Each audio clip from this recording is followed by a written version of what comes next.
Hey, Tukoriada, my friend, how are you? Yes, indeed.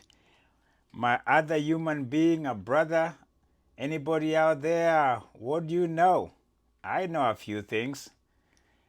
And the things I know have to do with athletics, life in general, and a lot of kumbayas, if we may go there. How is life going for you? Northwest is cooking. It's a big oven out there. Windy, breezy, but still hot. It's warm. I don't know. People might say, why are you complaining? You are from Kenya. It's always hot over there. Well, you get used to it in Kenya, not here. Here is always a shocker, a surprise, and the body is asking a lot of questions. I'm trying to be fluid with my liquids, and fluid with the news, breaking news. So you know, if you've been following me, you can go back and check these episodes of Tuko Riada. I've been a very consistent pessimist and very cynical of Michael Johnson. That is not something I'll repeat myself. You can go back and check my take on his messianic announcements when he claimed that he's out to save track and field with the Grand Slam Track Project series that he started in Jamaica, Miami, then he went to Philadelphia and all that. Then he canceled the LA. I've been very consistent. I always say that he overpromised, he overreached.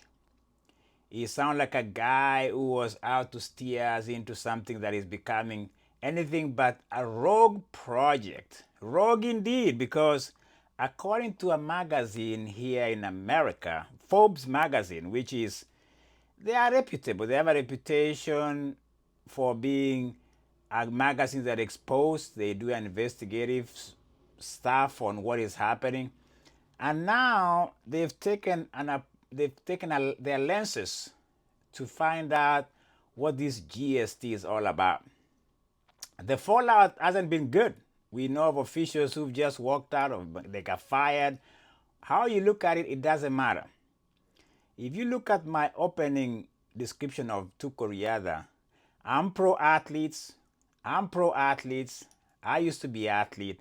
And anything that deviates from that narrative or that sacred place of the athlete's well-being and justice, I'm always very vocal. I'm vocal on this one. I've been consistently vocal about the way Michael Johnson has not paid the athletes that participated. 100 athletes allegedly, or according to them, some data, were recruited into this series. And the Forbes magazine has this headline that just flashes rogue, and I would call it a Ponzi scheme. It says that with the deadline approaching, Grand Slam Track still owes facilities rental fee for Miami meet. So that tells you more than you wanted to hear. I talked of athletes, but apparently, according to Forbes, they had an agreement with these facilities that were very empty, according to my observation from a distance. The cameras played tricks on us. The ticket sales were not as they were hoping. The arenas were not packed. I think they orchestrated this to fit what I call the WWE mentality, according to some organizers, to kind of make people believe what wasn't really happening. And these facilities had a contract that they were supposed to be paid by the GST organizers. They have not paid up. So, all these have not been paid up. The contracts to host these events haven't been paid up. They are talking about 80,000 haven't been paid up, and the arrears could be even higher than that. It's been, according to the Forbes magazine, about 72 days later, they still owe them. The numbers, according to the city of Miramar in Miami. My goodness me. Johnson, what's happening here? I hope it doesn't end up in the wrong side of the law. I was very, very skeptical. I voiced my concern when you think you can just lure athletes into something that you think is saving track and field. He overpromised. $30 million was to go into prize money. And now here comes the spokesperson, I believe, for the athletes who participated. Gabby Thomas posted something on TikTok that didn't go unnoticed. She says, "Dope, pay up, please." Dope, pay us, please. I think she's being nice by saying dope in the TikTok post that she put out. But the thing that really should worry us is that she's saying she hasn't been paid either. Gabby Thomas, 200-meter gold medalist, the American darling of track and field, is voicing a concern about payments from this GST thing. I call it a thing because it is a thing. It might end up being a thing that the FBI might be on it. I don't know how it's panning out, but Michael Johnson is not on a good light. This is a Hall of Fame athlete.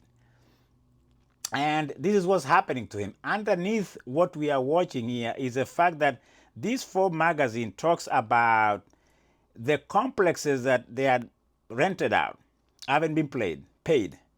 And Gabby Thomas and the rest of them. In fact, if you remember, there was an interview done on Alisson dos Santos, the Brazilian, when he was in Norway. Wanyonyi, I think, spoke. I think the guy who spoke was the 5,000-meter guy. What's his name? The American 1244 guy. What is his name? Tony. Get me right, get me wrong. I don't remember his name. But he said too, he's waiting. People are waiting in line to be paid. Show me the money, Michael Johnson. It doesn't look good. It doesn't look good. So the thing about this for me is that this can play out either way you look at it. But I think for me, it goes to what I call the dark side of athletics, where it is either we have scandals in dope, where athletes put the bad light into the sport. People are saying they are juiced up. It all started in 1988 with Ben Johnson, where people started second guessing the results in, track and field. Are these really human beings? They are too fast. Ben Johnson didn't do us a favor. Then the East Germans ran away with it, with the state sponsoring drug dope athletes. And then the Russian nation, of course, came around, and you know what they did? They've been banned, but it doesn't make track and field appealing. It's interesting that track and field has been the poster child of sports when it comes to doping. And NFL, WWEs, any sport, even soccer, you go football, there are juiced up players out there, but track and field gets the brunt of bad news and bad eye. And Michael Johnson right now, not paying your athletes is a disgrace. I'm going to say this right here. It's a disgrace. It's a bad service. It's a disservice to track and field that has been struggling to sell themselves into genuine market. And now here you come with scandals. How scandalous can track and field be? 2012, London, if you remember, I talked about it on my YouTube, went down as one of the scandalous dope Olympics you can ever think about. I talked about to an extent where I was astounded. But here we are, track and field. Michael Johnson, what the hell were you thinking? And by the way, the day is going to pay them. The way it's going to be, he should go on national TV like he did when he was handing those fake checks of 100,000 to the prices to the athletes.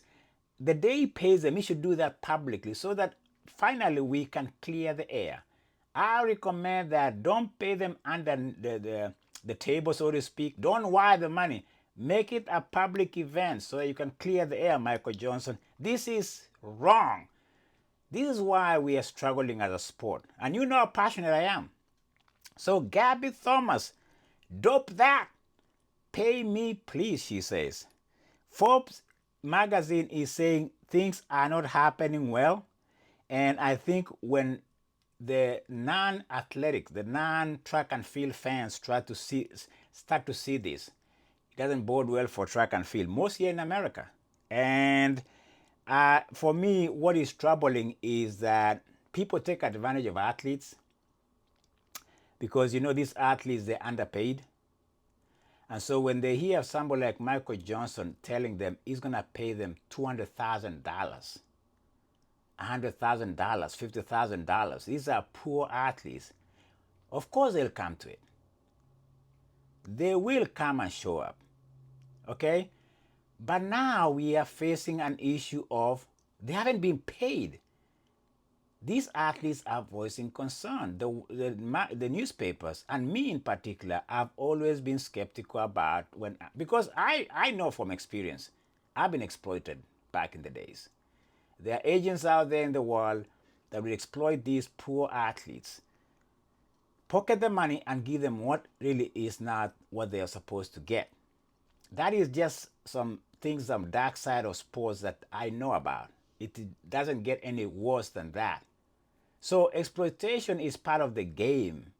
And I think Michael Johnson, I hope he's not playing that game, because if he is, I'll dedicate this channel to just keep pounding on him. If he ends up on the wrong side of the law, I don't give a about it. Because listen, these athletes train their butts off. These athletes put their lives on the line. All they want is somebody to be a conduit, be an organizer, so that they can succeed and pay them what's their due. This idea of playing games with the lives of athletes must stop. It must stop, and I say this because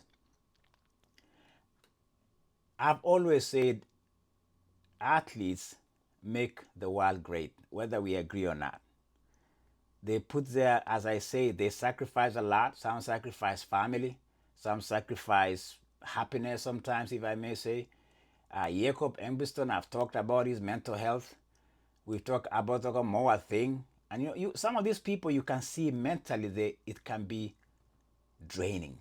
And when it comes to the fact that they don't get paid, or there's some scandalous cloud hanging around their payment, that drives me crazy. Tuko Riada is a pro athlete channel. And I'll say this, Michael Johnson must, and GST must be held accountable until every penny is delivered to Gabby Thomas and the rest. Finally, she's spoken. Finally, she's spoken. The face of track and field, Gabby Thomas. Proud of that woman. Keep talking. We'll keep talking until we find the end of this. Show me the money, Tuko Riada.